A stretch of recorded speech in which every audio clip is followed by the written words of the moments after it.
ওরে মানুষ হইছ বেহুশ দুনিয়ার পিছে, কি জবাব দেবে রে তুই আল্লাহর কাছে? কি জবাব দেবে রে তুই আল্লাহর কাছে? ওরে মানুষ হইছ বেহুশ দুনিয়ার পিছে, ওরে মানুষ হইছ বেহুশ দুনিয়ার পিছে, কি জবাব দেবে রে তুই আল্লাহর কাছে? হায় কি জবাব দেবে রে তুই আল্লাহর কাছে? রাত দিনে দৌড়া দৌড়ি বিশ্রামের সুযোগটা নাই, এত টাকা রাখবা কোথায়, খাফানোর তো পকেট নাই। হালাল হারাম না মানিয়া কত টাকা করলা কামাই, এত টাকা রাখবা কোথায়, খাফানোর তো পকেট নাই। টাকা পয়সা লইয়া কি কেউ কবরে গেছে, টাকা পয়সা লইয়া কি কেউ কবরে গেছে? কি জবাব দেবে রে তুই আল্লাহর কাছে? হায় কি জবাব দেবে রে তুই আল্লাহর কাছে? এই জন্য কিছু কিছু মানুষ ধারণা করে টাকা পয়সা দিয়ে জাহান্নামের আগুন থেকে বাইসা যাবে। আল্লাহ বলেন না না না, আল্লাহ বলেন না না, টাকা সম্পদ হারাম থেকে উপার্জন করেছো, এই টাকা পয়সা কখনো তোমারে জাহান্নাম থেকে বাঁচাতে পারে না, বরং হারাম পথে উপার্জন করার কারণে ওই টাকাগুলা ময়দানে মাশাআল্লাহ তোমার জন্য জাহান্নামের কারণ হয়ে যাবে। জাহান্নামের আগুন থেকে যদি বাঁচতে হয়, সফল মুমিন বান্দা বান্দী যদি হতে হয়, আমার আল্লাহ বলেন এক নম্বর থাকতে হবে ঈমান। স্মরণ আসেনি? এক নম্বর থাকতে হবে কি? এক নম্বর থাকতে হবে ঈমান।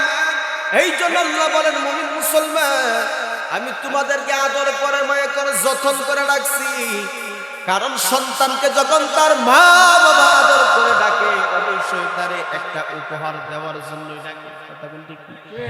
আমিও তোমাদেরকে মায়া করে আদর করে যত্ন করে রাখলাম, কেন জানোনি? তোমাদেরকে জাহান্নামের আগুন থেকে আমি আল্লাহ বাঁচাতে চাই। এরপরে আমার আল্লাহ বলে, শুনো, তোমরা দুনিয়াতে যদি সফল হতে চাও, আখিরাতে সফল হতে চাও, আমি কয়েকটা কর্মসূচি দিলাম, এই কর্মসূচি তোমরা যদি মানতে পারো, আমার আল্লাহ বলেন আশা করে যায় তোমরা উভয় জাহানে সফল হয়ে যাবে। এক নম্বর আল্লাহ বলেন, শুনো, ইত্তাকুল্লাহ। আল্লাহ বলেন আল্লাহর ভয়, আল্লাহর ভয়, আল্লাহর ভয়। ঈমানের পাশাপাশি অন্তরে থাকতে হবে কার ভয়? আল্লাহ। জবানটা খুলে কর, পিছনের বাইরে জবানটা খুলে বলে আল্লাহর ভয় থাকতে হবে। অন্তরে কার ভয় থাকতে হবে?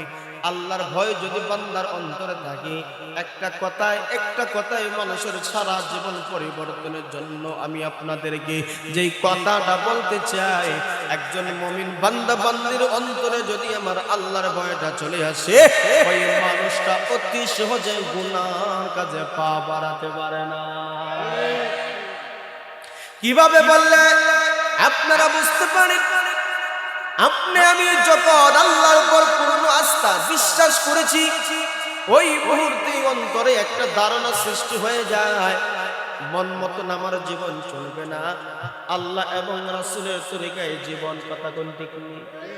অমুমিন মুসলমান এই জন্য অন্তরে আল্লাহর ভয়টা রাখেন। ক্ষুধা ভীতি যাকে বলা হয়, যার মনে নাই আল্লাহর ভয়, তার মনে যা চাই তাহাই করে। কথা কোন ঠিক নেই? যাদের জীব, যাদের হৃদয়ে আছে আল্লাহর ভয়, তারা কবু পথ ভুলে যায় না। আল্লাহর প্রেম ছাড়া এই দুনিয়ায় কারো কাছে কোনো কিছু চায় না, কারো কাছে কোনো কিছু চায় না। কথা বলেন ঠিক নেই? মালিকের ভয় যদি অন্তর থাকে, কোন বেঈমান মুশরিক যদি তার ঈমানের উপর হামলা করে, ওই বান্দা বলে আমার জীবন চলে যাবে, তারপরও আল্লাহকে একটা সেকেন্ড, একটা মুহূর্তের জন্য বলতে পারি না। কথা বলে ঠিক। কারণ এটা হলো ইমানের দাবি, এটা হলো ইমানের দাবি। এই জন্য মুমিন মুসলমান, আপনি আমার ইমানটাকে এমনভাবে পাকাপোক্ত করতে হবে, জীবন চলে যাবে তারপরও হারামের সাথে সম্পর্ক করা যাবে না, হারামের সাথে সম্পর্ক রাখা যাবে না। ও মুমিন মুসলমান, আজকে ইমানদার বান্দা বান্দির আমল দুর্বল হওয়ার একটাই হাতিয়ার, একটাই কারণ, সেটা হলো আমরা হারামের সাথে সম্পর্ক করে ফেলেছি। মুসলমান নামাজ পড়ে মজা লাগে না, জিকির করে মজা লাগে না, হজ করে এইসব সুখ খায়, আছেন ঘুষ খায়, মিথ্যা কথা বলে, চুগলখড়ি করে, মানুষের ইজ্জতের উপর হামলা করে, ডাকাতি করে, ইফটিজিং করে, রাহাজানি করে, দর্শন করে, অন্যায়ভাবে অশ্লীল কাজ করে। মুমিন মুসলমান আমাদের সমাজে সানবোর্ড লাগানোওয়ালা মুসলমান আছেন।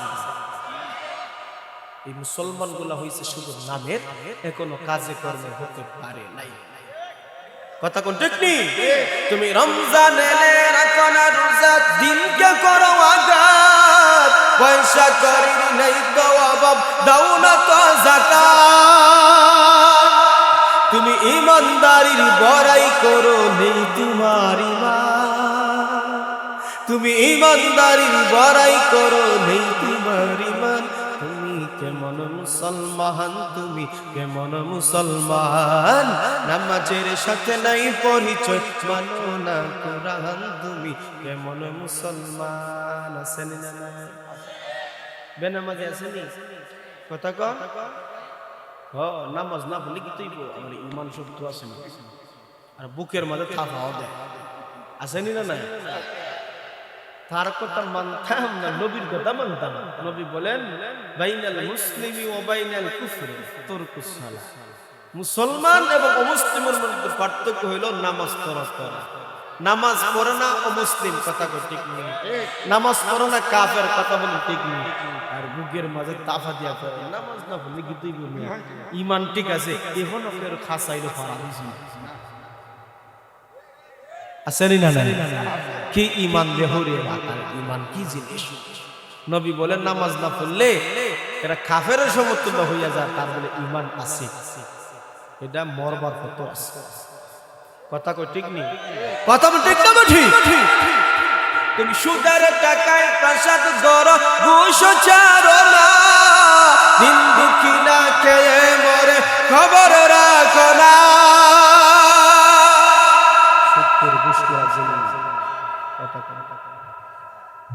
ভাই আমরা কি আপনার দুশ্মন?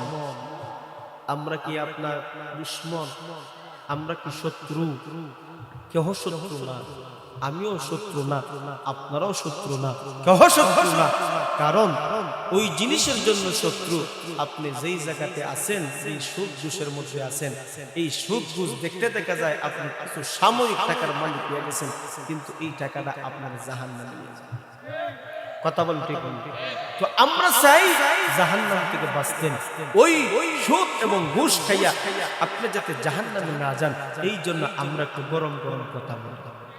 আসলে আমরা আপনার শত্রু না, আমরা অন্তত আপনার ভাই। কথা বলুন ঠিক নেই?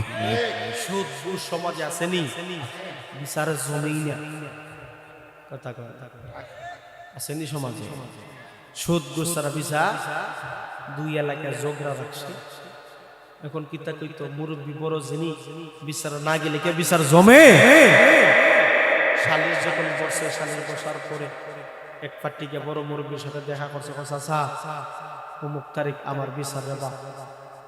একটা ঝগড়া লাইগাই গেছে, এখন এটা মধ্যস্থতা শেষ হবে, আপনারা দাওয়াত দিলাম, আপনার জন্য আমি পাই। বড় মুরব্বী হয়, বেটা গেস্টিকের বেদনা রে, বিছনা থেকে উঠতেই পারি না। কথা বুঝলি যে গ্যাস্ট্রিকের ট্যাবলেট না দিলে খাবো তো চাচা কোনো ৫,০০০ আছে, গ্যাস্ট্রিকের ওষুধ খাইয়া লইও, বিছনার থেকে উঠতে করবা বিচার কোন দিন রে? কথা আসেনি না? নাই বেদনা আসেনি? বুঝনা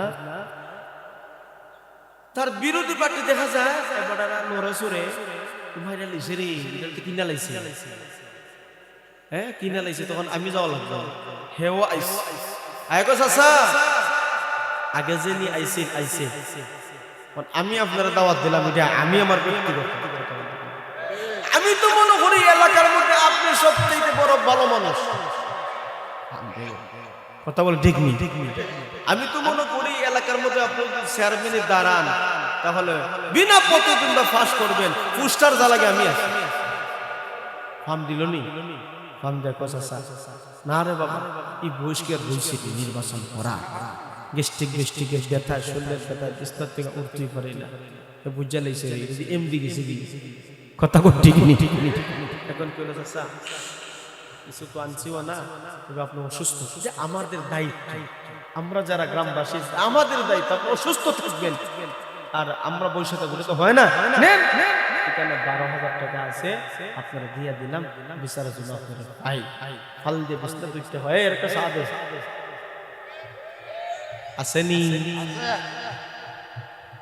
বিচার যখন শুরু হইল, বিচার শুরু হওয়ার পরে দেখা যায় 5,000 যে বাটা দিয়েছেন, মোটামুটি 5,000-এর দিকে লাইনটা আসে। কথা কয় না, আমরা বিচার আচারে মোল্লা মুন্সির বিচার আচারে নেয় না, কেন জানেননি? মোল্লা মুন্সির বিচার আচারে নিলে এটা হক কথা হইব। কথা কয় না, এটা ডাইন বাম চিন্তা না, হক কথা হইব। এই জন্য না না, ইমাম সাহেব, মুয়াজ্জিন সাহেব, খতিব সাহেব, এলাকার আলেম ওলামা বিচারানোর দরকার নাই, এরা মসজিদ মাদ্রাসায় থাকতো, বিচার আচার এটা বেড়া বিডি অকল এক জায়গায় থাকবো, এটা তো একটা ফর্দা ফুসিদা দরকার নেই। নেক্সট শুরু তো দুঃখ। কথা বলে ঠিক না? যে 5,000 দিছে এবারে তো খুশি, মাশাআল্লাহ চাচা দেখা যায় বই দিয়ে আমার কাছে দুটা আনছে। কথা কোন ঠিক না? কিছুক্ষণ যাওয়ার পরে হঠাৎ করে দেখা যায় মুর পাল্টে গেছে। 5,000 এবারে দিল, চাচা আমার একটা কথা আছে। ওই বেটা হাউজের মধ্যে এখন কি কথা রে, সব তো শেষ, তখন ফিনিশিং দিতাম। না আমার একটা কথা, কয় কি কত তোর কিতাব সংক্ষেপ কথা। চাচা ফাঁক পাঞ্জাতনের দোয়াই দিলাম। কথা ঠিক কের দোয়াই দিছে আর জোরা কর না, ফাঁক পাঞ্জাতনের বুঝাইছি চাচা 5,000 দিছি। কথা বলেন ঠিক না? চাচা ফাঁক পাঞ্জাতনের দোয়াই দিলাম, আল্লাহর হস্তে একটু খেয়াল করে। মুরব্বী তো এটা আমার আপনার মতো নি, এটা সালাক, এটা খানাক্কা মুরব্বী, সালাক্কা মুরব্বী। কোস কি রে বাবা, ফাঁক পাঞ্জাতন তো আমি মানি। কথা কই আরে ফাঁক পাঞ্জাতন আমি মানি, এইদিকে 12 আউলিয়া মারামারি করে, আমি কোন দিকে যাইতাম? কথা বলেন আসেনি না? না হইলো তুই দিছে 5,000, এইটা দিছে 12,000। বাবা ফাঁক পাঞ্জাতন থেকে 12 আউলিয়া তো বের সমাজে আছেন, এটা টেবিলের উপরে দিয়েও চলে, নিচে দিয়েও চলে। কথা বলে ঠিক নেই। তুমি ঘুষ খেয়ে বিচার করো সাজিয়া পদার্থ, তুমি সুদ খেয়ে বিচার করো সাজিয়া পদার্থ। তুমি কেমন মুসলমান, তুমি কেমন মুসলমান, নামাজের সাথে নাই পরিচয়, মানো না কুরআন, তুমি কেমন মুসলমান। আসেনি না নাই? এই ঈমান দিয়া কি জান্নাত পাওয়া যাইব? এই ঈমান দিয়া কি সফলতা পাওয়া যাইব? আমরা বর্তমানে আছে নামের মুসলমান, কাজে কর্মে মুসলমান, তো আমাদের কর্মে পাওয়া যায়। আল্লাহ পাক রব্বুল আলামিন বলেন, ইয়া আইয়ুহাল্লাযীনা আমানু দুখুলু ফিস-সিলমি কাফা ওয়া লা তাত্তাবিউ খুতুওয়াতিশ শাইতান ইন্নাহু লাকুম আদুউম মুবিন। আল্লাহ বলেন, তুমি যদি একজন পরিপূর্ণ ইমানদার মুমিন হতে চাও, মুসলমান হতে চাও, আপনাদের কাছ থেকে ও শান্তিপুর মুসলমান, আপনাদের জবান থেকে আমি একটা আওয়াজ শুনতে চাই, আমরা কি খাঁটি মুমিন হতে চাই কি চাই না? আমরা কি পরিপূর্ণ মুমিন হতে চাই কি চাই না? এই জন্য আল্লাহ বলেন, হে ঈমানদাররা, তোমরা কি পরিপূর্ণ মুমিন হতে যাও? আমরা বলছি চাই। কথা তো ঠিক নেই। আল্লাহ বলেন, তাইলে কি করতে হবে? উদখুলু ফিস-সিলমি কাফা, তোমরা পরিপূর্ণভাবে ইসলামে প্রবেশ করো। আল্লাহু আকবার। নামাজ পড়ো, রোজা রাখো, হজ করো, যাকাত দাও, আল্লাহর আদেশ মানো, নবীর তরিকা মানো, কিন্তু পর্দা ছাইরা পর্দা সহ আল্লাহ বলেন একটা মানবা, দুইটা বাদ দিবা, না না না, সবগুলা মানতে হবে, সবগুলা মানতে হবে। কারণ জানোনি তোমাদের পরম একটা শত্রু আছে, শত্রুর নাম হলো মিস্টার ইবলিস। কথা কোন ঠিক না? ওয়া ইন্নাকুম আদুউম মুবিন। আল্লাহ বলেন তোমাদের পরম শত্রু হইল মিস্টার ইবলিস, শয়তান। সে তোমাদেরকে চায় জাহান্নামে নিতে, চ্যালেঞ্জ করছে কার সাথে? জাহান্নাম থেকে বাঁচতে হলে আল্লাহর বাতানো তরিকার মতন চলা দরকার আছে না? এই জন্য আল্লাহ আমাদেরকে মায়া কইরা, আদর কইরা, যতন কইরা ডাকে, হে ঈমানওয়ালারা, হে বিশ্বাসী দল, তোমরা যদি দুনিয়াতে সফল হতে চাও, বিজয়ী হতে চাও, ঈমানের পাশাপাশি থাকতে হবে অন্তরে কারবা ইত্তাকুল্লাহ। যার অন্তরে আল্লাহর ভয় আছে, ওই মানুষটা কখনো গুনার কাজ করতে পারে না। আমার চক্ষুটা হেফাজত করতে হবে, জবান হেফাজত করতে হবে, অঙ্গ প্রত্যঙ্গ গুনাহ থেকে হেফাজত করতে হবে, আমার অন্তরটাকে গুনার ময়লা থেকে পবিত্র রাখতে হবে। কথা বলেন ঠিক কিনা?